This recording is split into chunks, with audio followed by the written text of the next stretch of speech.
friend sent me a photo. It was my fiancé's engagement photos with his female secretary. He told me he'd just seen my fiancé and his secretary posing for photos together yesterday. After thanking my friend, I sent the photo to my fiancé's family WhatsApp group. I thought he'd give me an explanation, but to my surprise, not only did he not explain, he accused me of being petty and narrow-minded. So what if I took an engagement photo with Scarlett? What's the big deal? Why are you so petty and narrow-minded? Evan's parents advised me to be understanding and forgiving, saying it was nothing. Tiffany even chimed in. It's your good fortune that my brother Marcus is marrying you. For you to be making a big deal out of nothing over something so small, if you truly loved my brother Marcus, you'd be understanding and forgiving. I chuckled at the accusations from the entire family in the family WhatsApp group, then left the group. At the same time, I called my childhood friend who was abroad. Didn't you always want to marry me? Are you free now? Yes, I am. On the other end of the line was my childhood friend's excited voice. I had just hung up the phone when my fiancé called me. Grace, aren't you done with this drama? You're going to leave the family WhatsApp group over something so trivial? Look at yourself right now. Is this acceptable? Listening to Marcus's voice on the other end of the line, I said, Marcus, those were engagement photos. Do you think you can take photos with just anyone? Since you took photos with Scarlett, then you should just marry Scarlett. I spoke to Marcus on the phone in a detached tone. Hearing my words, Marcus grew exceptionally angry. Grace, you're making a scene with me over such a small matter? Scarlett heard I was getting married and said she wanted a memento, so I agreed to her request. Besides, what goes on between her and me is none of your business. And just think, if it weren't for your sudden appearance,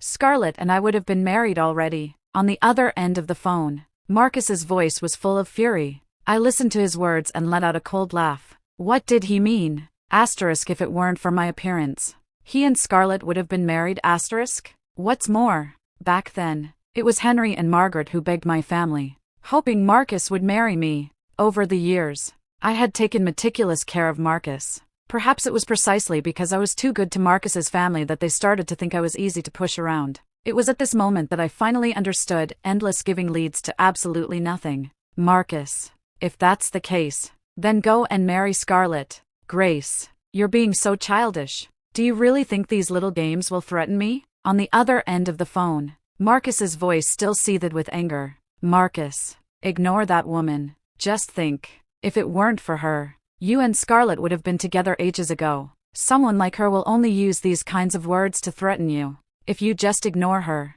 she'll come crawling back to you the next day, like a lapdog. Tiffany's voice rang out, and hearing her say that, I finally understood.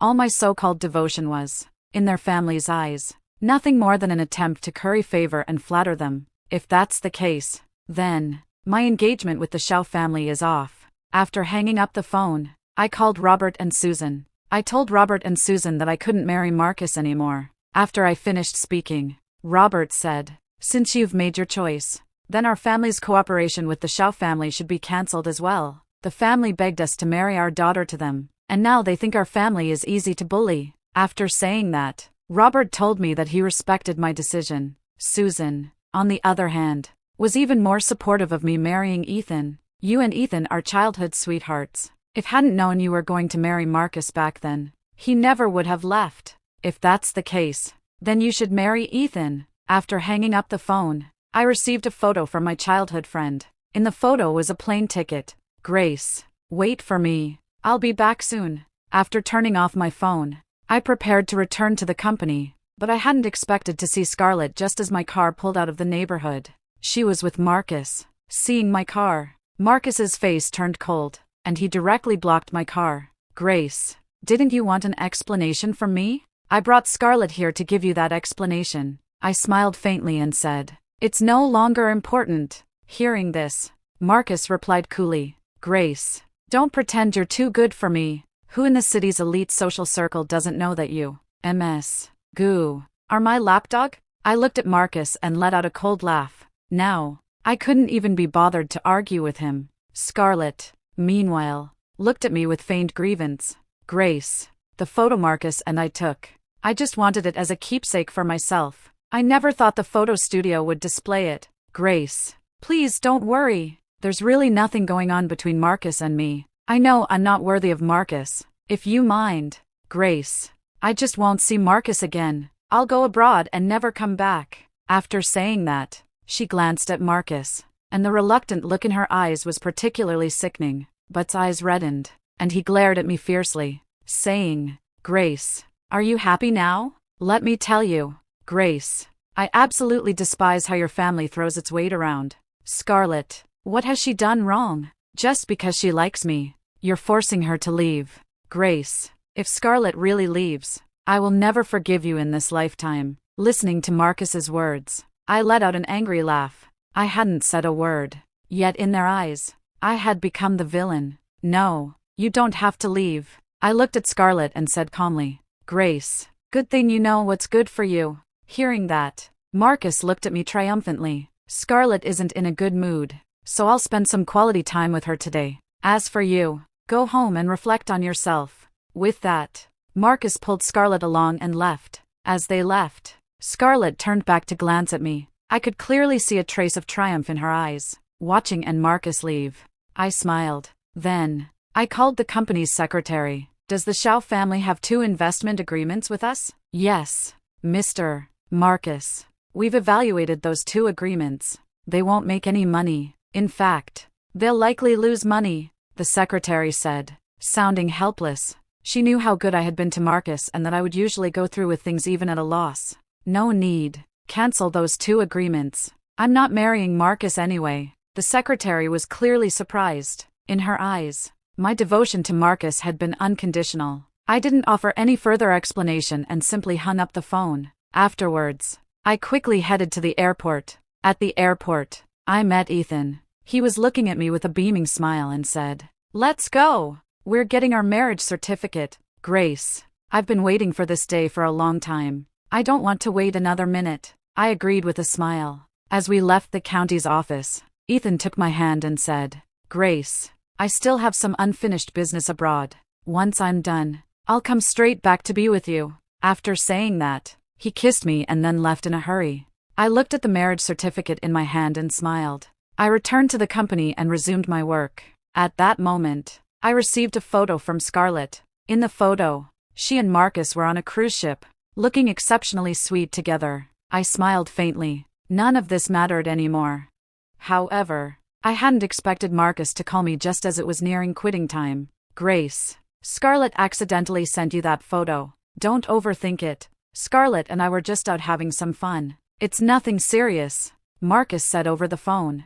Don't worry, I don't care, I said with a faint smile. After all, I was now married to Ethan. As for Marcus, what did he have to do with me anymore? When he heard me say I didn't care, Marcus actually seemed to breathe a sigh of relief. Grace, that's more like it. You should be a little more generous. All right, I won't talk to you anymore. Scarlett hasn't been in a good mood lately, so I'm taking her on a trip. When I get back, we'll finalize our wedding plans, Marcus said on the other end of the phone. He seemed to think I would never marry anyone else, so he became even more emboldened. I, however, completely ignored him, casually put down my phone, and continued working. Just then, the secretary rushed in, looking at me and saying, Ms. Grace, the Shao family called to ask about the progress of those projects. Tell them the truth. Hearing that, I said, they don't meet our requirements, so we won't be providing any investment capital. Furthermore, our cooperation with the Shao family is terminated. After we finish the outstanding orders, we will not renew our contract with them, I said in a cold tone. Hearing my words, the secretary immediately asked, What if Marcus comes to the company to cause trouble then? She knew Marcus's temper. If I did this, he would really make a scene. If he really comes to make trouble, just notify security and have them remove him, I said calmly. The secretary looked at me with some surprise. Seeing the secretary's expression, I felt a little helpless.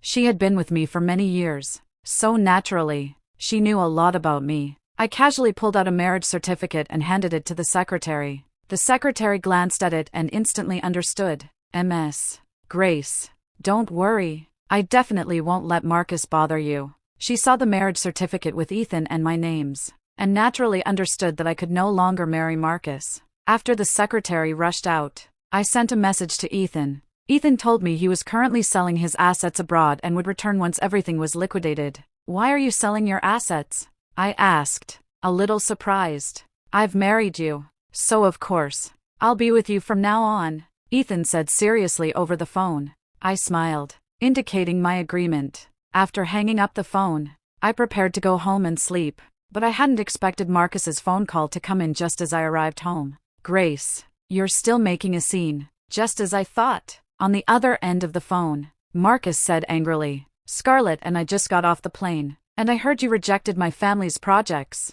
And you even informed my family that you won't be renewing our contract in the future? On the other end of the phone, Marcus said furiously, Grace, do you have any idea what you're doing? Mr. Marcus, we've evaluated your company's projects and believe they won't just fail to make money. They'll lose it. Also, your quality hasn't been good these past few years. After we finish the current projects, we are indeed within our rights to refuse further cooperation with you. As my words fell, Marcus on the other end of the phone fell silent. Grace, what exactly do you want? Marcus said angrily. Are you making such a fuss just because Scarlett and I went out? You're still so petty and narrow-minded. Don't you know that if you keep this up, I'll never like you? I listened to Marcus's words on the phone and smiled. Even now, he thought I was just throwing a tantrum. Of course, it no longer mattered.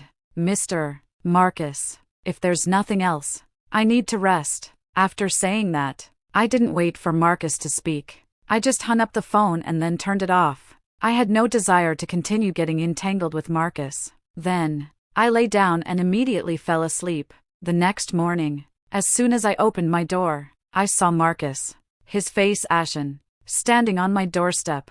He looked exceptionally tired, and his gaze, as he looked at me, held a hint of disgust. Grace, do you know that just because you rejected those projects, I flew back overnight? I haven't slept a wink since then. He stared intently at me and said, Hurry up and sign the documents. Once you've signed, bring them to my house yourself. Scarlett is still waiting for me over there. When he said that, I let out an angry laugh. Mr. Marcus, I believe I made myself very clear to you yesterday. I looked at Marcus and said coldly, I refuse to cooperate with your family. Furthermore, please stop harassing me. I will tell the property manager that you are not allowed to come looking for me at my house anymore, I said in a cold tone. After saying that, I prepared to close the door, but Marcus directly blocked my door. He looked at me furiously and said, Grace, if you keep this up, our engagement is off, and I'll marry Scarlett. Mr. Marcus, our engagement was voided a long time ago.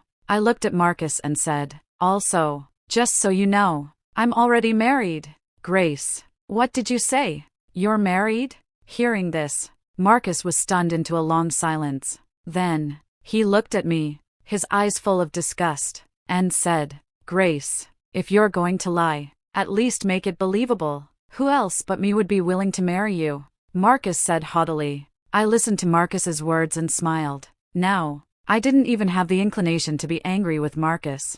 Marcus, I'm telling you the truth. I looked at Marcus and said, Please leave. Grace, aren't you done with this drama? So what if Scarlett and I took an engagement photo? You just have to blow it up like this, don't you? Marcus said furiously, looking at me, acting like this will only make me despise you. I looked at Marcus in front of me, having long since lost my patience.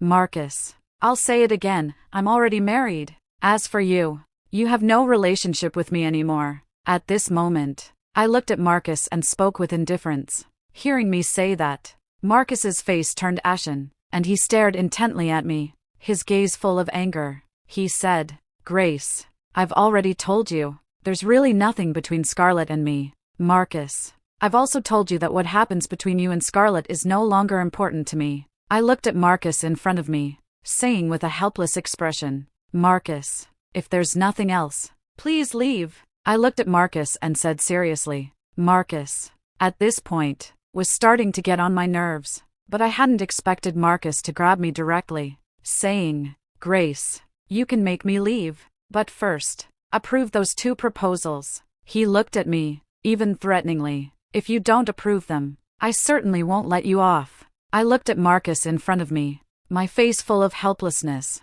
Marcus, I've already said it, your company doesn't meet the requirements. Therefore, there's no need for us to continue cooperating with your company. After saying that, I turned to leave, but Marcus still held on to me, not letting go. Just then, in the distance, I saw Ethan walking quickly, pulling his suitcase. Seeing, I shoved Marcus away and walked straight towards Ethan. "You're back?" I looked at Ethan, my face full of joyful surprise. "Grace." I couldn't wait any longer. Once things were sorted, I came straight back. Ethan looked at me, his eyes full of laughter. "Grace. Who is he?" Looking at Ethan and me, Marcus's voice, full of anger and even a hint of panic, rang out from behind. Hearing's voice, I turned and glanced at him, saying, "This is Ethan, my husband." Hearing my words, Marcus was instantly stunned. Then, he suddenly let out a laugh. "Grace, I can't believe how childish you are. Do you think you can trick me by finding a man to pretend to be your husband? Let me tell you, even if you do that, I will never compromise with you." After saying that, he stormed off in a rage. I, however, couldn't be bothered to pay attention to Marcus, so I just took Ethan's hand and went home. I explained my relationship with Marcus to Ethan, initially thinking he might be angry, but to my surprise, he was exceptionally happy and said, "That's because Marcus didn't know how to appreciate you. Now, you're mine." For the next period, Ethan and I diligently prepared for our wedding. I also took Ethan to meet Robert and Susan. Robert and Susan were extremely pleased with Ethan. Robert told me that Mr. Henry had sought him out twice, but Robert had refused to see him both times. Their family has been truly excessive these past few years. "Originally, you and Marcus were betrothed since childhood, but his family thought you were easy to bully," Robert said angrily. "If that's the case, then there's no need to be polite with their family." I smiled and agreed. Susan then chose a date for us, and we would get married in a month. That day, just as I returned to the company, the secretary rushed over. "Ms. Grace, Marcus and his sister are here." Hearing that, I frowned slightly. After the last time, Marcus hadn't contacted me for a long time. I had thought he must have given up, but I hadn't expected Marcus to show up now. "Ms. Grace, I heard the Shao family hasn't been doing well lately. Your rejection of their financing agreement caused the Shao family's stock price to drop significantly. Furthermore, our cooperation with the Shao family is basically complete. Now that we're not renewing the contract, everyone outside knows about it, so the Shao family's stock has dropped quite a bit." Listening to the secretary's words, I smiled and said, "I know. Tell them to leave. I won't be meeting with them." I looked at the secretary and said, Hearing my words, the secretary immediately nodded, then hurried away. As for Marcus and his family, I couldn't be bothered to see them. Soon, the secretary returned and told me that Marcus and his sister absolutely refused to leave. Ms. Grace, Marcus's sister is making a huge scene in our company, saying that if you don't meet them, she will absolutely not let you off the hook. Listening to the secretary's words, I smiled and said, "Have security throw them out." The secretary nodded. Everyone at the company knew I was marrying Ethan. In fact, the wedding invitations had already been sent out, so they all knew that my husband was not Marcus. And naturally, they weren't afraid of Marcus either. Originally, Marcus and his sister would constantly come to my company and boss people around, so no one at the company liked them. What's more, I was getting married now, so when Marcus and his sister started making a scene downstairs, they were quickly escorted out by security. Not long after, I received a phone call from Marcus. "Grace, how long are you going to keep this up?" The moment I answered the phone, I heard Marcus's furious voice. "I've already told you, there's nothing going on between Scarlett and me anymore." Listening to Marcus's words, I smiled and said, "Mr. Marcus, I've already told you, I don't care what kind of relationship you have with Scarlett. After all, I'm getting married very soon." As I finished speaking, I prepared to hang up the phone, but then, Marcus's sister's voice suddenly came through from the other end. "Grace, how much longer are you going to keep deceiving my brother Marcus? You've been circling around my brother Marcus for years. Where would you find another man? Besides, with someone as petty and narrow-minded as you, who else besides my brother Marcus would even look your way?" I listened to the accusations from Marcus and his sister, but I just smiled without speaking. I had originally thought that if I was good to Marcus and his family, they would be grateful. I never expected such a result in the end. I've made it very clear, my cooperation with the Shao family ends here. Furthermore, I'm getting married in a month, So please stop bothering me. After saying that, I simply hung up the phone. Then, I blocked Marcus's phone number. I hadn't expected that only a few days after I blocked Marcus, he would show up at my house again. This time, however, Marcus was stopped by the property manager. The manager told me that Marcus was making a huge scene at the entrance to the neighborhood. Helpless, I had no choice but to go out. And there I saw Marcus's entire family. Almost all of the Shao family members were there, even Scarlett. Seeing me come out, Marcus immediately spoke up. Grace, you're getting married? His eyes were full of urgency, even a hint of anxiety. I just looked at Marcus indifferently and said, "That's right. I'm getting married very soon." Hearing my words, Marcus immediately became agitated.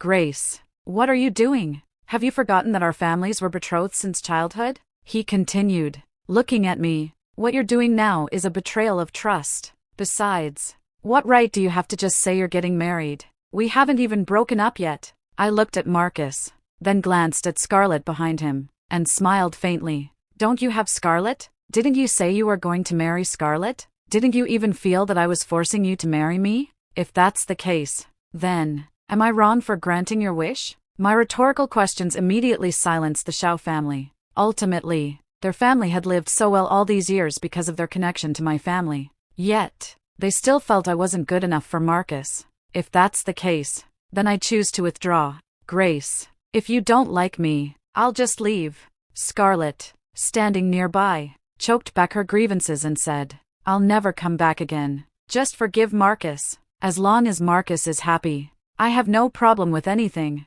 Hearing say that, Marcus didn't refute her for the first time, but the look in his eyes towards me was filled with fury. I looked at Marcus and couldn't help but laugh out loud. Marcus, it's been impossible between us for a long time. As for the rest of you, just don't bother me anymore. After saying that, I turned around to go back inside. Just then, Mr. Henry suddenly spoke up.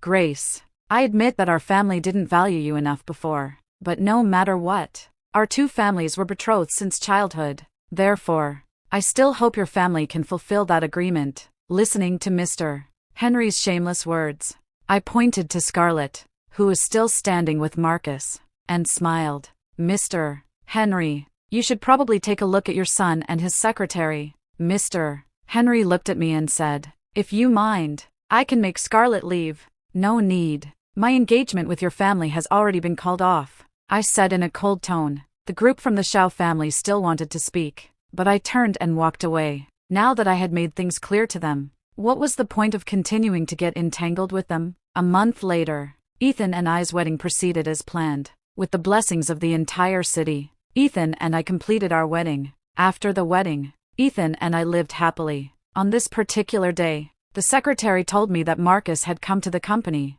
hoping I could help him. MS. Grace, you wouldn't believe it, but the Shao family is almost bankrupt now. The secretary looked at me and said. Hearing that, I looked at the secretary, also a little surprised. Only a month had passed, and the Shao family was already bankrupt? Even I hadn't expected it to turn out this way. The family never had much capability to begin with, and that young master of theirs offended quite a few people over the years. If it weren't for your help to the Shao family, their business would have collapsed long ago, and after you cut off the Shao family's assistance, they didn't have any business left. Furthermore, Marcus made Scarlett the Shao family's vice, and she invested in several industries consecutively, all of which ended up losing money. Not only did they incur losses, but I hear they're also liable for a lot of compensation. Now, the Shao family has no resources left. Looking at me, the secretary said in a lowered voice.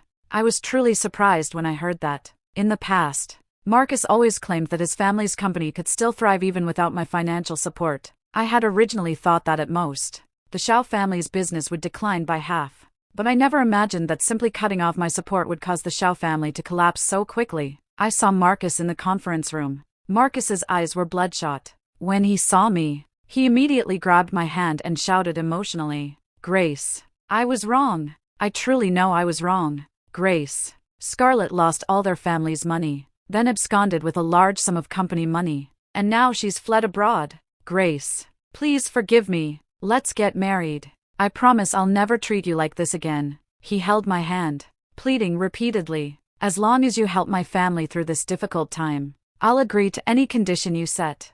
I looked at Marcus in front of me and shook my head. Marcus, I'm married. My words froze Marcus in his tracks. Then, he looked at me and said, Grace, I know you've always loved me. As long as you get a divorce, I'm willing to marry you. I didn't speak, but shook my head. Marcus, you know in your heart that you don't love me. Your current behavior is simply because you know that without me, you're nothing. But I'm sorry. I have absolutely no interest in you either. Please leave. After saying that, I pointed towards the door. Marcus still wanted to speak, but the secretary had already sent people to escort Marcus out. Marcus shouted and screamed in despair, but no one paid him any attention. A week later, the secretary entered my office and handed me the tablet in her hand, saying, Ms. Grace, something happened to the Shao family. Hearing that, I took a look.